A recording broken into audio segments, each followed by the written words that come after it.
तो कहानी की शुरुआत में जब हम पहला इंटरगैलेक्टिक काइजू पृथ्वी पर हमला करते हुए देखते हैं, और ये सब तो सिर्फ एक शुरुआत थी। जल्द ही काइजू की लगातार एक सेना मानव जाति पर हमला करने लगती है, और इस खतरे का सामना करने के लिए मानव जाति की पूरी दुनिया की सेनाएं एकजुट खड़ी हो जाती हैं। वो सभी के सभी देश अपने चुनिंदा योद्धाओं के साथ अपनी बेस्ट से बेस्ट टेक्नोलॉजी को समर्पित करते हैं, और इसी के साथ वो सभी लोग मिलकर एरिडे नाम की एंटी काइजू डिफेंस फोर्स बनाते हैं। इस फोर्स का काम सिर्फ इतना था कि वो सभी काइजूस को खत्म करके रहेंगे, लेकिन इन सब के बावजूद नुकसान भी बहुत भारी होता है और ये युद्ध बिना किसी अंत के खिंचा चला जाता है। और इसी दौरान एक युवा रक्षक सामने आता है जिसका नाम होता है तात्सुमो, जो कि इस समय एक स्कूल में रह रहा है। वो देखता है कि उसके चारों ओर सभी बच्चे खेल रहे होते हैं, लेकिन तात्सुओ का इन सब में कोई भी दिलचस्पी नहीं थी। उसकी दिलचस्पी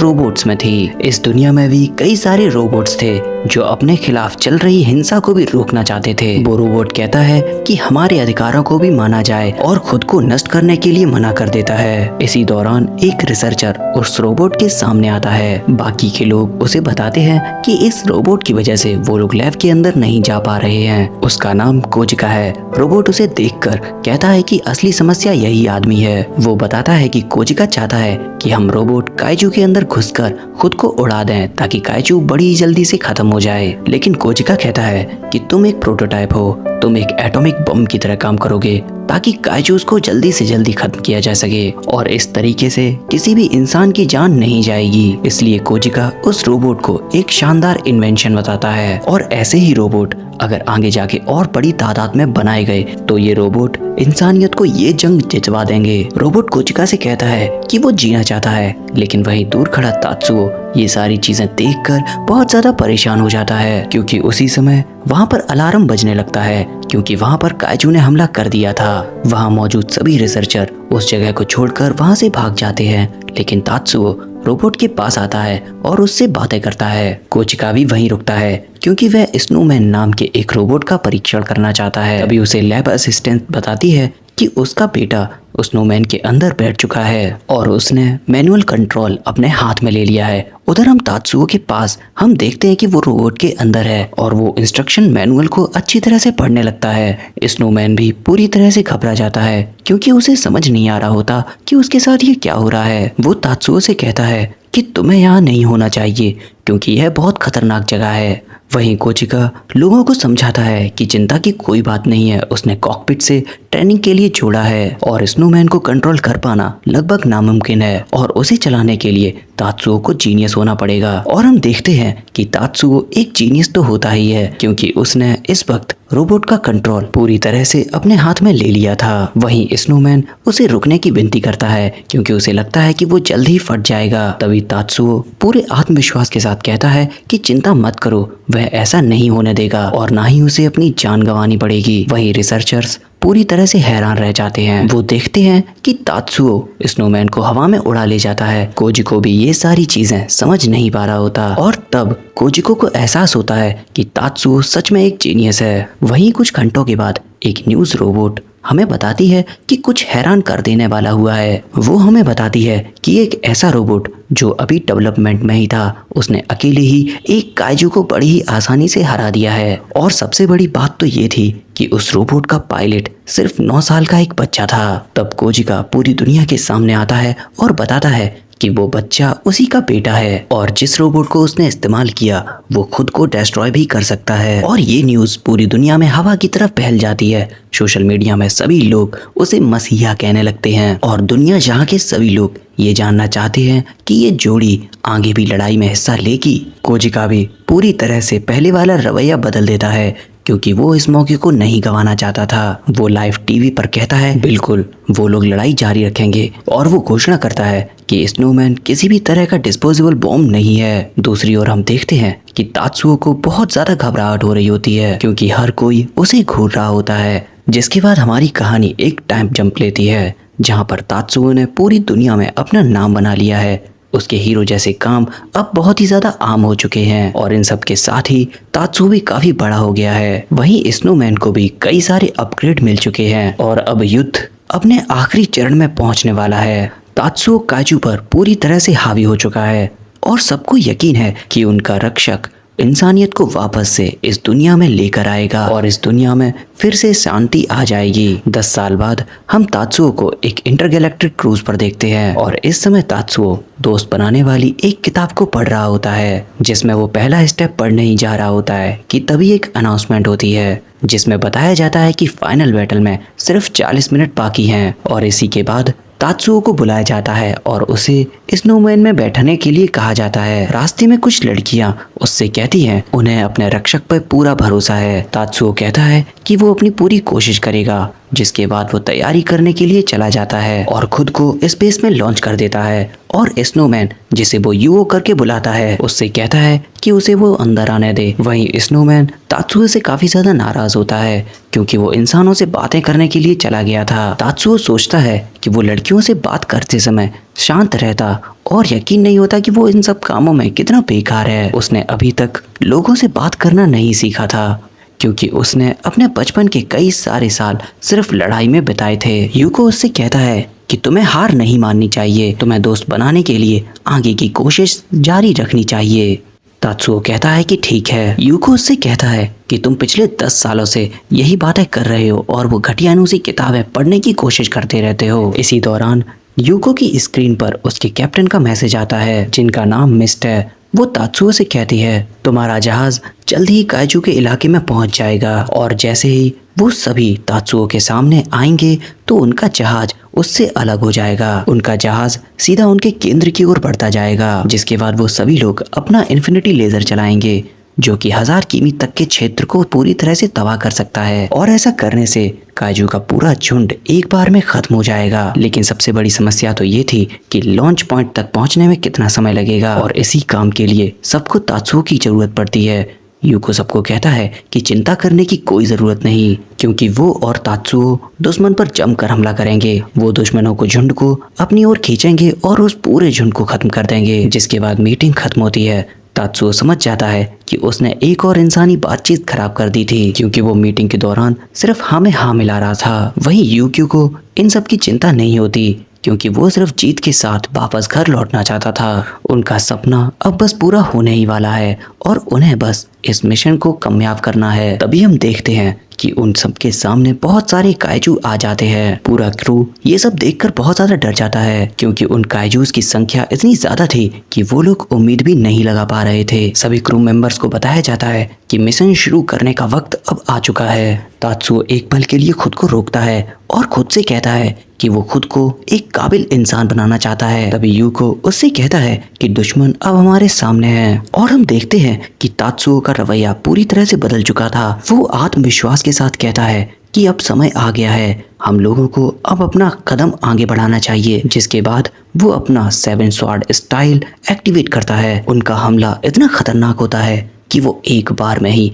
कई सारी काइजूस को खत्म कर देता है। मिस्ट सबको याद दिलाती है कि तात्सुओ उनका रक्षक है और उन्हें पूरा भरोसा है कि वो लोग इस मिशन को जल्द ही पूरा करेंगे। जिसके बाद वो सभी लोग आखिरकार लॉन्च पॉइंट तक पहुंच जाते हैं और मिस्ट सबको कहती है अब अपने ग्रह को बचाने का समय आ चुका है। जिसके बाद वो लोग इन्फिनिटी लेजर को तैयार करते हैं और उनके शिप के सामने एक विशालकाय ऊर्जा का गोला तैयार हो जाता है। मिस्ट फायर करने का आदेश देती है लेकिन ये सब देखकर वहाँ सभी चौंक जाते हैं क्योंकि उनका हमला अचानक से गायब हो जाता है और तब मिस्ट को पता लगता है कि उनका लेजर सिस्टम पूरी तरह से खराब हो चुका है और अब इन्फिनिटी लेजर को चलाया नहीं जा सकता। मिस्ट को समझ नहीं आ रहा होता कि आखिरकार ये सब कैसे हो गया क्योंकि ऐसी चीज पहले कभी नहीं हुई थी। वो खुद को संभालती है और उन सभी लोगों से कहती है कि अब हम लोगों को प्लान बी पर जाना होगा। वो लोग काइजू के हमले के खिलाफ डटे रहेंगे और तात्सुओ और यूको को वापस बुलाएंगे। लेकिन ऐसा कुछ हो ही नहीं पाता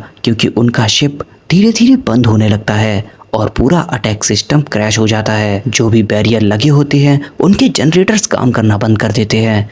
स्थिति बहुत ज़्यादा खतरनाक हो जाती है क्योंकि जहाज की पूरी सुरक्षा प्रणाली पूरी तरह से खत्म हो जाती है। मिस्टी ये सब देखकर पूरी तरह से डरने लगती है और हम देखते हैं कि काइजू उस जहाज को टक्करें मारने लगते हैं। वो काइजूस क्रू मेंबर्स को पकड़कर बाहर फेंकने लगते हैं और मिस्ट भी चीखते हुए खत्म हो जाती है और ये सारी चीजें पलक झपकते ही हो जाती है और तात्सुओ जहाज के विस्फोट को देखकर पूरी तरह से हैरान हो जाता है। यूको को भी यकीन नहीं होता। वह सोचता है कि इसका मतलब मानवता अब हार चुकी है। तात्सुओ यूको से कहता है कि तुम्हें शांत होना होगा और हमें जहाज की ओर ले चलो, क्योंकि वहां पर अगर एक भी इंसान जिंदा है तो वो लोग उसे बचा लेंगे। यूको अभी भी पूरी तरह से चिंतित होता है, लेकिन तात्सुओ कहता है कि मिशन अभी खत्म नहीं हुआ है। वो लोग लड़ाई को जारी रखेंगे और बाकी के काचूस को मिलकर हराएंगे। कुछ घंटों की लड़ाई के बाद हम देखते हैं कि तात्सुओ पूरी तरह से थक चुका है और उन दोनों ने मिलकर कई सारे काचूस को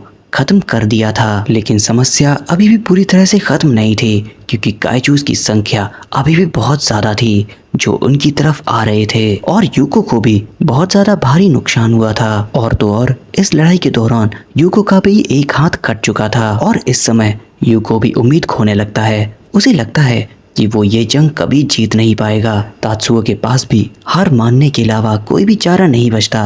वो कहता है कि उन्होंने पूरी कोशिश की, अब सिर्फ उनके पास सिर्फ एक ही रास्ता है। वो लोग काइजू की संख्या को इतना कम कर सकें ताकि पृथ्वीवासियों को उन्हें संभालने में कोई भी समस्या ना आए। वो ये काम यूको के सेल्फ डिस्ट्रक्टिव मोड को एक्टिवेट करके करेंगे। ये सुनकर तात्सुओ पूरी तरह से नाराज हो जाता है, क्योंकि उसने यूको से वादा किया था कि उसे ऐसा कभी नहीं करना पड़ेगा, क्योंकि इस समय उन दोनों के पास और कोई चारा नहीं था। इसलिए दोनों ही इस बात के लिए सहमत हो जाते हैं। तात्सुओ अंदर बैठा सेल्फ डिस्ट्रक्ट कमांड को ढूंढने लगता है। यूको तात्सुओ का मजाक उड़ाते हुए उससे कहता है कि तुम्हारा अभी तक कोई भी दोस्त नहीं बन पाया। इस पर तात्सुओ उस पर गुस्सा होने लगता है। यूको उससे पूछता है कि उसने क्या सोचा है, क्या उसे कोई पछतावा है? तो तात्सुओ उससे कहता है कि उसे खुद भी नहीं पता। वो अपनी जिंदगी के कई सारे पलों को याद करता है और सोचता है कि उसने ज्यादातर समय सिर्फ काइजूस से फाइट करने में निकाला है और इसीलिए उसे दोस्तों की जरूरत कम होने लगी। उसके सारे एहसास खत्म हो चुके थे और उसने इस चीज की परवाह करना काफी पहले ही छोड़ दिया था और इसलिए वो यूको से कहता है कि अब वो ठीक है। इसके बाद वो यूको को धन्यवाद करता है, क्योंकि इतने लंबे समय तक यूको ही उसके पास अकेला था जो उसका एक दोस्त था। तभी तात्सुओ नोटिस करता है कि यूको अचानक से चुप हो गया है और अगले ही पल सारा कंट्रोल तात्सुओ के हाथ से चला जाता है। तात्सुओ घबराकर दोबारा कंट्रोल लेने की कोशिश करता है, क्योंकि उसे समझ आ जाता है कि यूको क्या करने वाला है। यूको उससे कहता है कि तुमने अब मेरी वजह से अपनी जिंदगी 10 साल बर्बाद कर दिए। वो खुद को दोष देते हुए कहता है कि मैंने सिर्फ तुम्हें काइजू से लड़ने के लिए मजबूर किया। तात्सुओ उससे कहता है मुझे तुम्हारे साथ रहना पसंद है और उससे विनती करता है कि वो उसे कंट्रोल वापस दे दे, लेकिन अब बहुत देर हो चुकी थी। यूको फौरन तात्सुओ के लिए एक इमरजेंसी पॉड खोलता है और इमरजेंसी काउंटडाउन शुरू हो जाता है। यूको कहता है कि वो तात्सुओ को मरने नहीं देगा, क्योंकि तात्सुओ वही इंसान है जिसने उसे जिंदगी दी। जिसके बाद काउंटडाउन खत्म हो जाता है और हम देखते हैं कि तात्सुओ इसके पॉट के जरिए बाहर निकल जाता है। वो यूको को पुकारते हुए चिल्लाता है, यह जानते हुए कि अब कुछ नहीं हो सकता। यूको तात्सुओ से कहता है कि उसका अभी तक सिर्फ एक ही सपना है और वो ये है कि तात्सुओ वापस से अपनी पृथ्वी पर जाए और वो एक खुशहाल जिंदगी जिए। वो कहता है कि तात्सुओ बहुत सारे दोस्त बनाए और उनके साथ बहुत ही अच्छी तरह से जिए। ये सारी बातें सुनकर तात्सुओ रोने लगता है। वो कहता है कि मैं कम से कम 100 दोस्त जरूर बनाऊंगा और ये सुनकर यूको को काफी ज्यादा खुशी होती है, जिसके बाद उसका सेल्फ डिस्ट्रक्शन मोड एक्टिवेट हो जाता है और यूको काइजू के झुंड को खत्म कर देता है। कुछ समय बाद पॉड का कोड स्लिप भी बंद हो जाता है और तात्सुओ को हम देखते हैं जो अपनी जगह पर पहुंच चुका था और उसका मौजूदा लोकेशन जापान का टोक्यो रीजन है। जिस स्क्रीन को तात्सुओ देख रहा होता है वह बताती है कि तात्सुओ 8 साल से कोल्ड स्लीप में था। यह जानकर तात्सुओ डर जाता है,